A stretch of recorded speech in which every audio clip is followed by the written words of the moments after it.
Good morning and welcome to John Beck. This is your principal, Mr. Lynn, and I hope that you had a wonderful weekend. Today is Monday, March 24th, 2025, and it is a day B. For instrumentals, it's a day 6. Now, before we kick off this wonderful day, I want to invite you, as I always do, to please stand and face the flag for the Pledge of Allegiance. I pledge allegiance to the flag of the United States of America and to the republic for which it stands, one nation, under God, indivisible, with liberty and justice for all. Thank you. Now go ahead and take a seat. I'm so happy that you guys are here in school. I love seeing your smiling faces, your kindness, and the compassion you give to each other, and the friendliness with which you greet all of us in the mornings. It's a reminder that the future in this world really can be bright, and it all rests on you. I'm not trying to put too much pressure on you, but what I'm saying is that this is an opportunity. I really hope that you guys embrace it. Now, here's the other thing before I go on. I know that our Pledge of Allegiance was from last week, so we will hopefully be able to call our new students for the Pledge of Allegiance today. Now, we've got 3 expectations here at the school. Number 1, let's be respectful. That is a given. I think I deserve the respect, and I'm not trying to say that because I think I'm all that. I'm a fellow human being. That's all it is. Your teachers and the grown-ups at the school, they're also human beings, and they deserve the dignity and respect. You do too.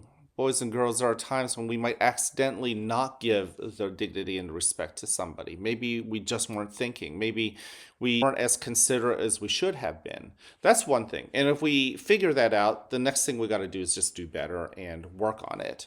But there are times when we do know that we're about to be disrespectful. Maybe it's because you're joking about somebody. Maybe you're making fun of someone, or maybe you're listening to someone else make fun, and instead of being an upstander, you join them.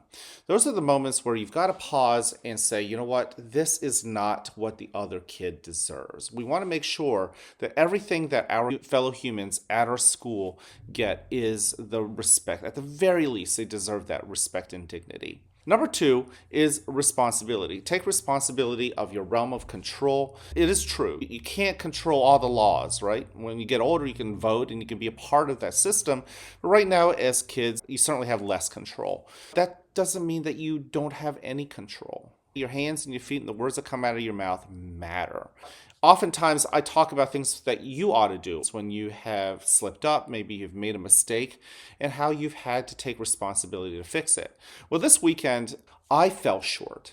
And I think it's important for kids like you to know that even your principal can fall short.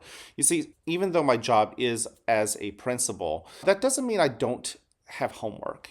I like to keep learning, and I'm actually taking a class that's online. Now, the thing about online classes is that you don't always go to class. You don't have a teacher that you have to meet with on a regular basis. So that's kind of neat. But on the other hand, it also means that you've got to stay on track. You have to manage your own time properly. Otherwise, you're going to fall behind. There are still things that are due. There's still things that you've got to read and you've got to turn them in. And anyone who was in our household this weekend might have noticed that I stayed in the house all weekend. The reason is because Mr. Lynn was so caught up in other things in life, whether it's playing the banjo over weekends or maybe it's simply all of the responsibilities that come with this.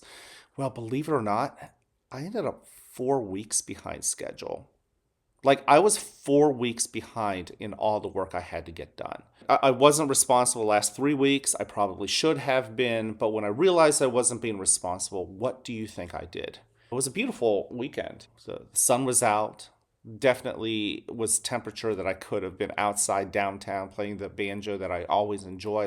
Perhaps I would have had an opportunity to go out and play with my own kids, but I didn't. I barely left the house. And the reason for that is I had to be responsible. I didn't get my homework done, so I had to make it up. I actually had to sit in this chair right here for most of the weekend just getting my work done. I had to read a whole book. I had to read articles. I had to complete written assignments. I'm still not done. But I've definitely chipped away. I'm closer to being finished, thankfully. There are times when you might be caught in a very similar situation. Maybe your teacher has reminded you that you've fallen behind. 6th graders, I'm looking at some of you guys, 5th graders as well. If you have fallen behind, it is your responsibility to hunker down and get your work done. And I'm using myself as an example because I don't want you to think that I'm perfect. I'm human, just like you. Sometimes I fall short. There are things at work that I've fallen behind in. And guess what? I'm going to have to hunker down and get that work done too. There are times when I am super responsible, I'm head of the game, I'm at least on point. But there are other times, and this is just part of life. Talk to your teachers, talk to your parents. There are going to be times when you fall behind. And the responsible person in you and me is to take care of that business when you realize that you've fallen behind. You do have to make some sacrifices, but it's going to feel good when you get it done.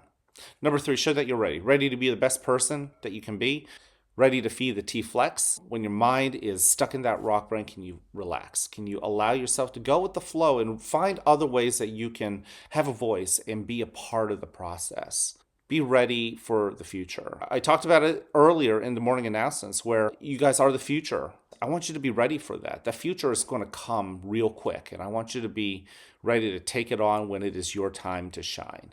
In the meantime, be ready to be the best student that you can be in class. Be the best diner that you can be in the lunchroom. Remember to follow the expectations. You know what they are. Many of you guys are getting better at taking a seat outside in the lobby.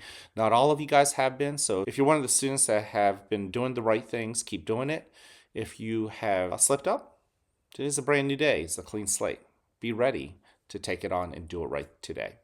I have no special announcements for you guys today. I'm going to leave you with this. I love you. I care about you. I'm here to encourage you. Go spread that message to other people, not just to your fellow classmates, but also to the grown-ups that you work with. Even when you see me, keep giving me that love, care, and encouragement. It makes me feel alive. It makes me feel valued. It makes my day. When I return that gesture right back to you, I hope that it makes your day as well. I can't wait to see you guys around. Have an awesome day. And as always, I like you just the way you are.